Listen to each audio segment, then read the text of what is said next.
Hey guys, welcome back to Economics and Comics. This is your top 10 new comics to buy next week, Wednesday. This is an early video, of course, on Saturdays to get you guys prepped. Let's go. There's some good stuff and a fun giveaway, and I'm ready to tell you about the books.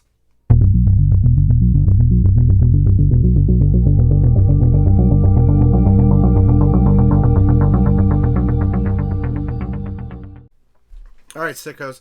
If you're new to the channel, please subscribe, comment, like. That'll also let you get into next week's giveaway. We'll talk about the giveaway in a minute. But how this show works is I reviewed almost all the books. I've read them. I've got them here. I'm going to tell you my favorites in the order that I like them. It's up to you. You'll get some keys revealed, some other goody gumdrops, and all that. You have a chance to win a prize and all that. Just so you know, I do a top 10 pre-order comic video that's for pre-orders all weekend long. You can watch that video next. It helps you guys out a lot. And you could always go to economicsandcomics.com if you want to buy from me. Buy wherever you want. I don't care. But it is time for cover buys. Here we go. Action Comics 1046 cover C, the Archerm cover. Oh yeah. Deja Thoris Tales, Fairy Tales One Shot, cover B by Lyric Lee. Love that cover with the little bunny. Detective Comics 27. Facts, here it is. I mean, it is identical, man. You got the whole story, white pages. It's on newsstand. You can smell it. You know, it gives you that sneezy feel. But if you want to read the first appearance of the Batman, here it is. So pick one up if you didn't already. I like it. I mean, it's definitely newsstandy. It's fun. Anyway, I wanted to show it to you. Janice Vell, Captain Marvel #2. Interesting story, by the way. Cool cover. Okay. Grim Fairy Tales 2022 Annual, cover D by Tao. That comes out. My Diamond shipment arrives on Tuesday, so I don't have some books. And the big one this week, okay? I would put it in my top 10, but I mean, it's purely cover, right? Is Gun Honey Blood for Blood #1. The Lau Archerm cover is sick, dude. Honey Nut, cheerio. Also, Harley Quinn #21, the Homage cover. Samurai Sonya #3, cover B by Lyric Lee. You have Star Wars Dr. Aphra, the Choose Your Destiny cover, very hot. Swamp Thing 16, cover B, and that's the final issue. And Robin #17. I read it, didn't make my top 10, but it does lead into the new Batman and Robin book, which we'll be seeing. It's actually on the pre-orders this week. But anyway, okay. Before we do the top 10, though, I have a couple #1s that are coming out that I want to tell you about. Cold #1. Metalinguist Crimes Division #1. Star Wars Hyperspace Stories #1. Wind, The Throne in the Sky #1. That's a Tinian. And Damage Control #1. Now, I was excited for Damage Control because it's the writer of, I don't know, it's this funny writer. And it wasn't as funny as I thought it was. It's okay, but it didn't make my top 10. And I was hoping for more on Damage Control. Okay, top 10 comics for next week. Here we go. I'm going to pick it up and show it to you. That's what she said. Shang Chi and the 10 Rings. So, this is #2. In #1, everyone's trying to get the rings, and he puts them on, and he beats everyone's ass. And, he can feel the evil in it. So what he does is he builds the same type of safe, and he goes and puts it in like a cave. He hides it somewhere else. He's like, the idea is that if they don't know where to find it, it's so stupid that he did that. It's a good story, though. Anyway, he hooks up with M6 and some other characters that we know of, and they go on another battle. And while he's doing that, M6 infiltrates the cave, the other people, and they get the rings. They trick them and they get the rings. Okay? Decent story. #9. Spider-Gwen Gwenverse, #5. This is the finale. Funny enough, the character that we saw in number 4, his name is Finale. Anyway, it's the end. They have a battle. The other ones are better because they were all keys and first appearances of this alternate reality Gwen's, but this one wasn't so special. Okay? Number 8, Darth Vader. Number 26, Choose Your Destiny cover. Now, it talks about tapping into his earliest skills. Basically, what happens here is Sabe is lost. She's in the dirt fields, like when his mom got taken and killed and he couldn't save her. And then Padme, he couldn't go save her, remember? And so he goes and he saves Sabe. So, like, he failed twice, and the third time he didn't fail in saving her in the desert or whatever, you know. And it kind of goes over his origins with his mom and Padme and kind of what turns him evil. And you can tell that he's behind it every time. Plus, this is a great cover. Okay. Number 7, Detective Comics 1063. Decent read. He is trying to figure out what is going on. Why does he feel weak now? There's like this new something going on in Gotham that he doesn't understand. It's a new presence. Now, I don't know if these are new appearances of people, but there are people in the background that are making moves now. And I'll show you some of them. There's a character named Shav Hood. They have some sort of relation to Arkham. And then you have Azrin, I believe. I feel like I know Azrin. I mean, I've read so many damn books. I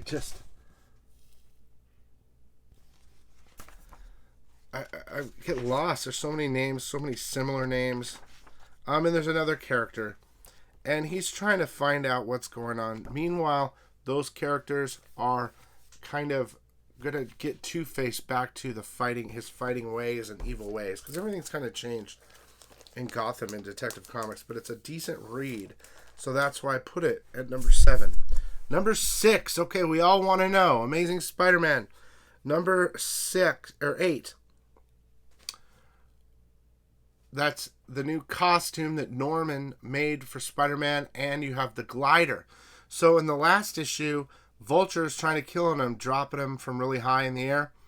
He doesn't kill him, of course. But he's whooping Spider-Man's ass almost to death.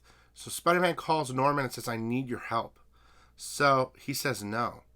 Or he says, I need the suit or something. And Norman says, no, I'm not going to help you. And so he's losing. And all of a sudden, the suit and the glider appear, whoop Vulture's ass, and take off. Later, you see Spider-Man talking to Norman. And Norman had an opportunity to get in the suit and the glider and go save him, but decided to send it via drone. And so he didn't want to get back on the glider. He really has true intentions of staying good. So he sent it like Iron Man would when not in the suit to help Spider-Man. And it looks like now Spider-Man might have this suit in the future. But it's not him in the suit in this issue. And it's not Norman in the suit. It's just like remote controlled. Okay? Either way. Okay. Number 5. Defenders Beyond number 2. The only reason that I'm... it's a very long story. We got to meet the team. We know they're going to be against the Beyonder, blah, blah, blah. And you know the players. But the reason I'm putting it at number 5 is because it's a key. Taya, who is Galactus's mom, if you remember, has a new... She becomes something. So it's a first appearance.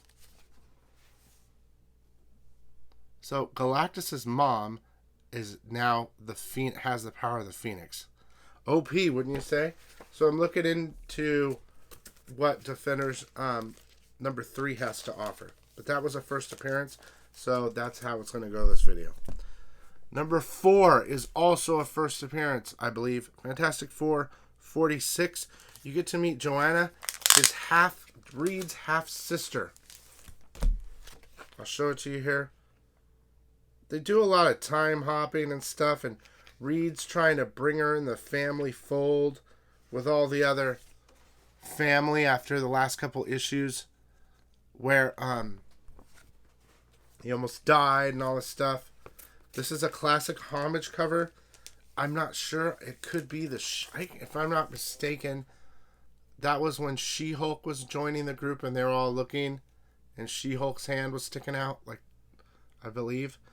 But if it is a first appearance, she doesn't want to really have any part of it, and then at the end decides to be part of the family in a way. But she doesn't want to be super or anything like that. She just wants to be normal. Okay? Okay, before we get to 3, 2, 1, let's do the giveaway. Again, comment, subscribe, like, and you get entered into next week. It's going on right here. And thank you so much for watching. We'll get your top 3 in a second.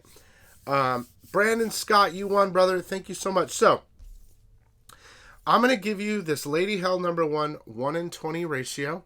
And Kim won a big prize last week during the FOC Thursday show.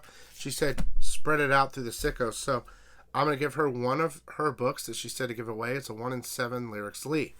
So, you got a 1-in-20 and a 1-in-7. Thank you so much. Message me on Instagram privately for your name and address, or message me through my store, economicsandcommerce.com. Congrats. Let's keep going. Number 3, Avengers Forever number 8. Man, this story was good. And I'm just going to briefly break it down for you. Thor is at Earth 56337. Okay? Dude, he can't pick up Mjolnir anymore. And he went up to the top of Himalaya mountains, and he just wants to get away from everything.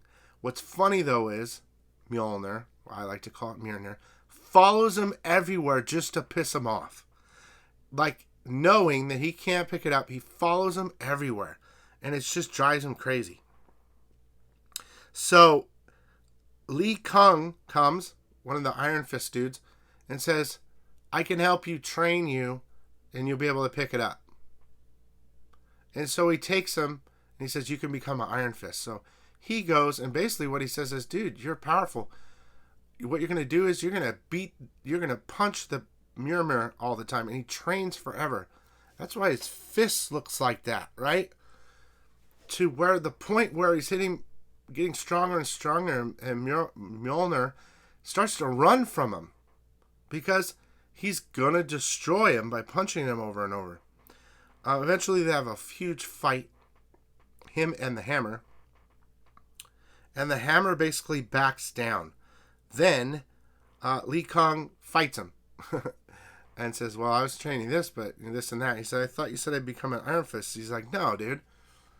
You're not going to become the Iron Fist. I got a low battery warning, which is weird. Hopefully that didn't mess it up. But you are now the god of fists. And you don't need the hammer anymore. Your fists are stronger than the hammer. And then so he leaves. He becomes the god of fists. And he allows Mjolnir to come with him. But he's not going to pick him up. It's funny. Pretty good read, man. That Avengers Forevers aren't letting me down. Number 2. Miles Morales, Spider-Man 41. This is it. Salim, the final battle, blah, blah, blah. I'm just going to get straight to the spoilers, guys. If you don't want to know, just mute until I put the book down. Okay? Death of General Dank.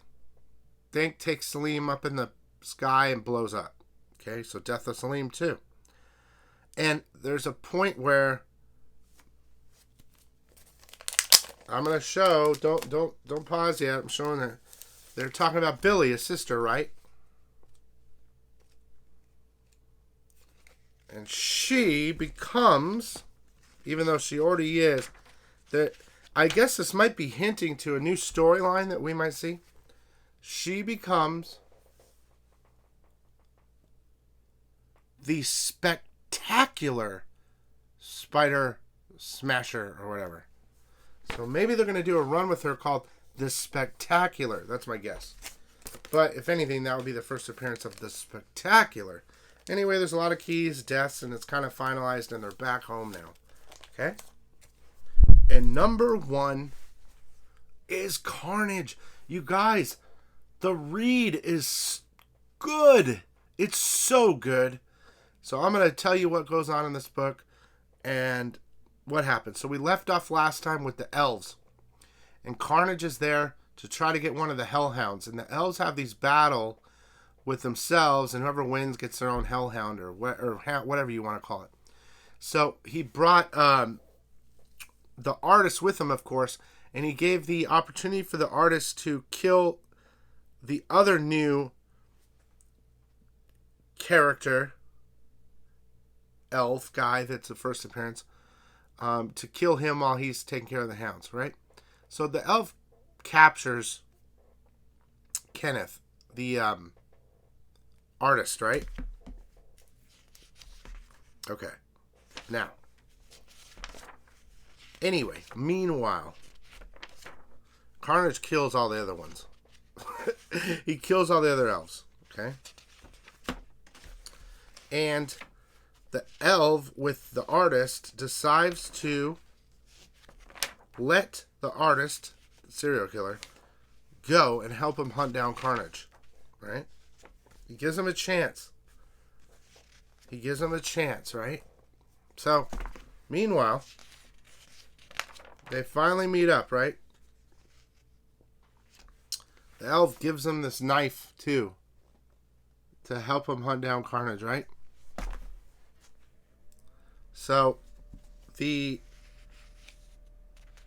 finally they meet back up again. I'm sorry, guys. My other computer turned on and it makes a noise. I really want to tell you what happens, so please, stay tuned. The artist, the serial killer, and Carnage meet again, right?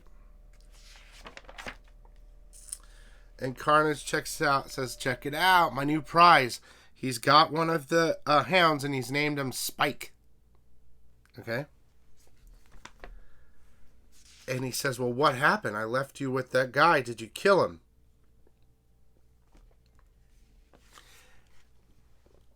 Dude, the artist betrayed the elf and implies that he killed him, right?